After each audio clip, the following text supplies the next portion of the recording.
Hi hello this is Shaila welcome back to vibrant. Bigg Boss హౌస్లో ప్రస్తుతం vote appeal చేసుకునేందుకు house మేట్స్కి టాస్కులు జరుగుతున్న సంగతి తెలిసిందే. నిన్న టాస్కుల్లో గెలిచి ప్రేరణ ఓటు అప్పీల్ చేసుకుంది. ఇక ఈ రోజు పెట్టిన టాస్కుల్లో నబీల్ అద్భుతంగా ఆడారు. కానీ సంచాలకుగా ఉన్న ప్రేరణ కోడిగుడ్డుపై ఈకలు పీకినట్లు నబీల్ ఆటలో మిస్టేక్స్ వెతుకుతూ తప్పించే ప్రయత్నం చేసింది. కానీ నబీల్కి రోహిణి, అవినాష్ సపోర్ట్ చేయడంతో ప్రేరణ ఇరుక్కుంది.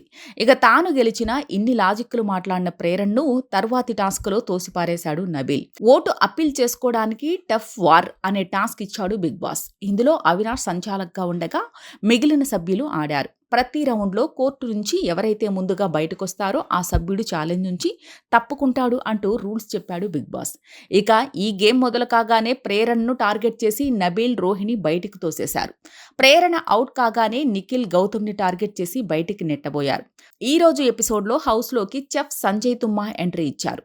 పలు టీవీ ఛానల్స్, యూట్యూబ్లో కూడా ఆయన వంట ప్రోగ్రామ్స్ చేసి ఫేమస్ అయ్యారు. ఆయన్ను చూడగానే ఆహా, ఈరోజు రుచిగా తినొచ్చు అంటూ తెగ గెంతులేశారు హౌస్ మేట్స్. మంచి ఫుడ్ మీ చేత వండించాలని ఈ రోజు వచ్చేసా అంటూ సంజయ్ అనగానే వావ్ థ్యాంక్ యూ, వీళ్ళు వండింది తినలేక చస్తున్నామంటూ డైలాగ్ కొట్టింది. ఇక హౌస్ మేట్స్తో వంట చేయిస్తూ ఫుడ్ గొప్పతనం గురించి సంజయ్ చెప్పారు. ప్రపంచంలో ఏ వస్తువైనా సరే మంటల్లో వేస్తే కాలి బూడిదైపోతుంది, కానీ కేవలం బంగారం, ఆహారం మాత్రమే అద్భుతంగా బయటకొస్తుంది అంటూ చెప్పారు. ఇక మొన్నటి ఎపిసోడ్లో గొడవ పడిన నిఖిల్, గౌతమ్ ఇద్దరిని ఫుడ్తో కలిపేశారు సంజయ్.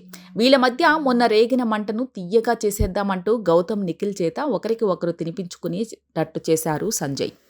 ఇక ఎవరికి మటన్ అంటే ఇష్టం అనగానే అవినాష్ పైకి లేచి నల్లిబొక్క, బీరు పక్కన ఉంటే ఆహా అంటూ డైలాగ్ కొట్టాడు. ఇక తరువాతి కంటెస్టెంట్లతో మాట్లాడుతూ ఫన్నీగా టేస్టీ ఫుడ్ చేయించి అందరినీ సంతృప్తిగా తినేలా చేశారు సంజయ్. ఇలాంటి లేటెస్ట్ అప్డేట్ కోసం చూస్తూనే ఉండండి వైబ్రెంట్.